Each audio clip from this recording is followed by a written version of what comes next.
What's up, guys? Welcome back to Waterman's Edge. If you haven't seen the first video, I recommend you go watch it, give you some background about the channel and what we're doing, plans for this 2003 ProCat restoration, refresh, if you will. Today, the goal is to basically finish prepping the console because we're going to be filling some holes. We're going to wet sand this whole thing. The faces and the top I'm not worried about because that'll all get covered by a starboard or acrylic that I will CNC cut, and hopefully I want to get a laser engraver too so I can etch that. I've done a lot of boat work in the past year for replacing console panels and fitting stuff, so we're going to do that here. The first step is to get everything else has been removed, but I need to get the steering wheel off, and I tried the pull and tap method. This thing's been on here for about 22 years, so it's not budging. So what I did is I went to O'Reilly and rented a puller. And if you've never rented anything from O'Reilly, it's pretty easy. They basically charge you for it, and then when you return it, you get refunded. Just got this for the day, and hopefully it works without too much issue. Now I did just notice someone must have broke it. So this arm is not connected to this bolt.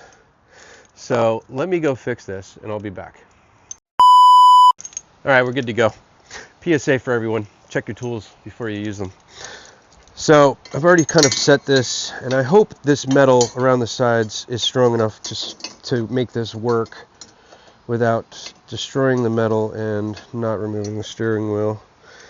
So we get these arms set, and then we can tighten this bolt down in the center. Now this does not, some shafts have a dimple in the center basically for this purpose, to keep it in the center, but this one does not. So I don't know, looks like it's gonna slip because this bolt has, all right, let's see.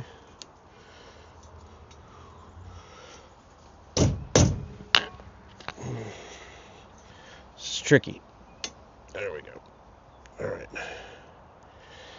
All right, let's see what happens. Wish me luck. Just gonna go slow.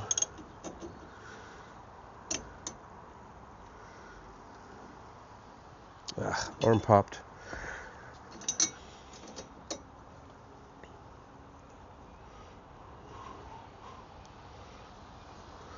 Gotta make sure these claws are seated correctly.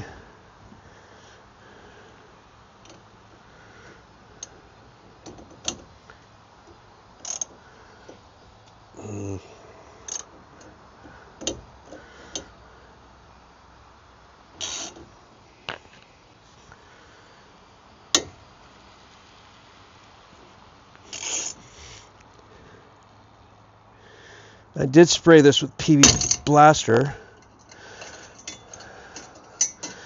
last weekend. I think it worked.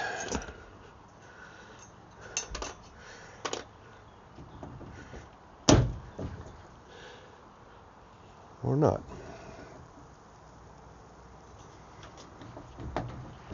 Oh, there you go, folks. So a quick stop to O'Reilly. Adjust this adjustable claw puller. This is a 2-ton. And we are set. So now I can remove the rest of the helm here, and let me inspect that and see how to remove it, and I'll let you guys know. Okay, so check things out. Looks like we got this boot comes off. This is a tilt helm. There's some screws down here, and again, I don't think I mentioned this, but this is my first real boat. I do have a 14-foot skiff, but honestly, it's kind of a toy. It doesn't have a steering wheel. It's tiller driven with a 25 horsepower Yamaha. Great little boat, but definitely not like this. All right, so we got this. Now these 3 bolts are what we need to get to from underneath.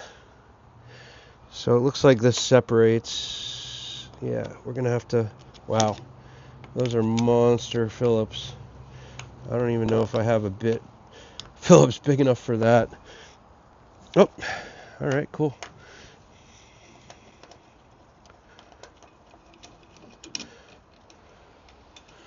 So we can remove this top half.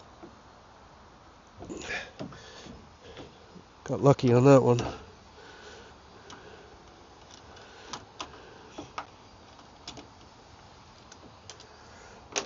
This should slide right off.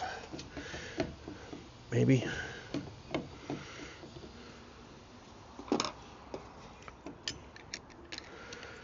This is probably seized as well. Looks like it's on a shaft. We're learning together, folks.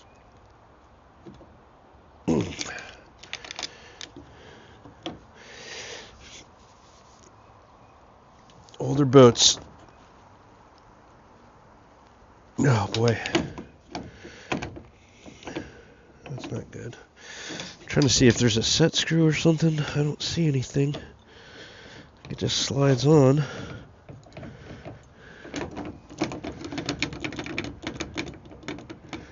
It does wiggle.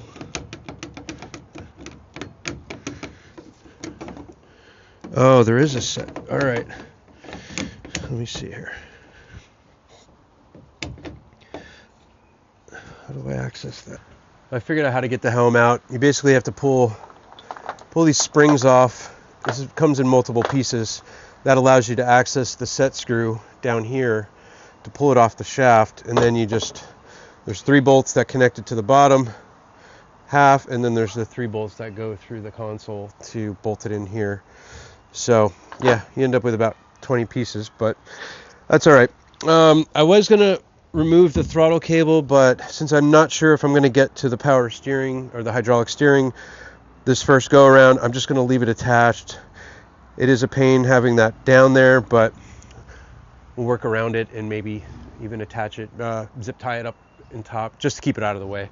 So now we're gonna go underneath, and I'm gonna start cleaning up the inside and getting that prepped basically. So I'm going to be filling the backside of the fiberglass with a short strand fiberglass filler, Bondo brand. Seems fine. And then that'll fill in most of the holes, it'll strengthen it, and then I can come back on the face of it and fill it in with gel coat, and we'll probably do that next time. But let's jump underneath, get all this cleaned up.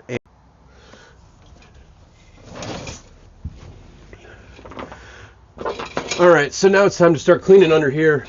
I've got the screws out for this boot. I'm just going to wrap this with a towel. I don't want more extra stuff getting down into the hole.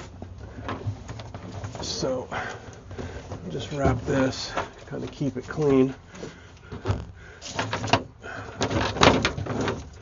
And then I had a couple tools here, a scraper. I wish I had a metal one, but I have a plastic, a couple brushes, and this is kind of nasty, so I have a better mask somewhere, but I'm just going to use this for now. And make sure you have eye protection. Obviously this isn't really protection, and I just want to get all this loose stuff off here as much as I can.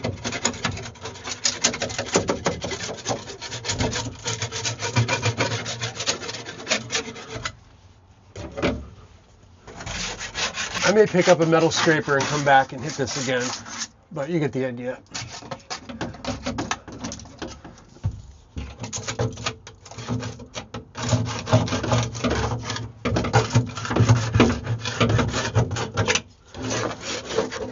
Well, I kind of went a little crazy. I had to go to Lowe's, got a metal scraper, started scraping, and while I was at Lowe's, I found this other tool that was going to go with a wire wheel, but I ended up finding this. I thought it'd be dual purpose. It actually worked out really well. So let me show you the damage. It's pretty funny.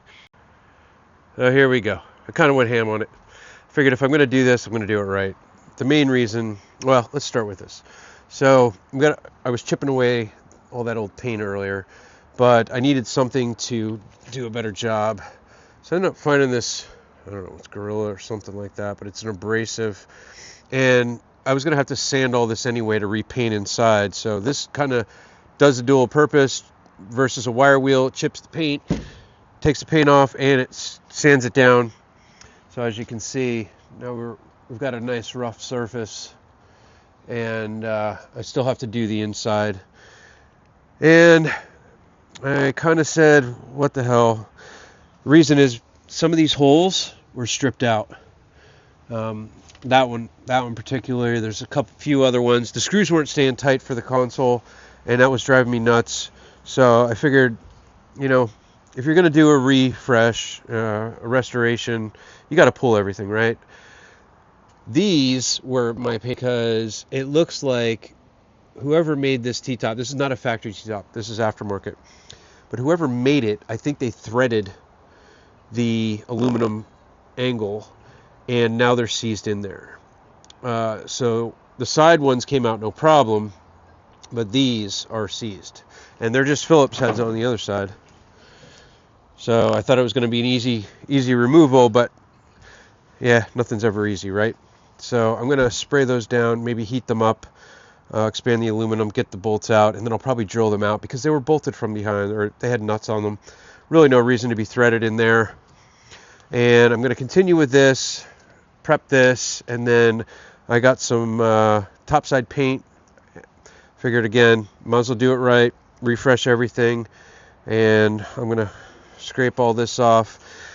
I'm not sure why they do this with this lip, because when you screw it down, I've got all these cracks, and I don't think I'm going to get into that, to be honest. That's going to be a nightmare, but at least this gives me access to all the holes to fill, clean up, do it properly, and then I might either 3D print or figure out my spacing here, and when I put this back in, I'll add spacers under there so I can really crank it down on the bolts or the screws and make sure it holds, because the more it shifts, the more it cracks, and we all know that boats have a lot of vibration, a lot of movement. So I'm going to get the inside done, I'm going to get these all done, clean all this up, and then I'll be able to flip it back over and do the outside, wet sand it, do everything with I'll probably pull this off the boat and just do it all nice and clean and see how that works out. It's going to be easier than trying to work around all these pieces, and there's holes that are blocked. So I think that's going to be the end of this one, but stay tuned next time.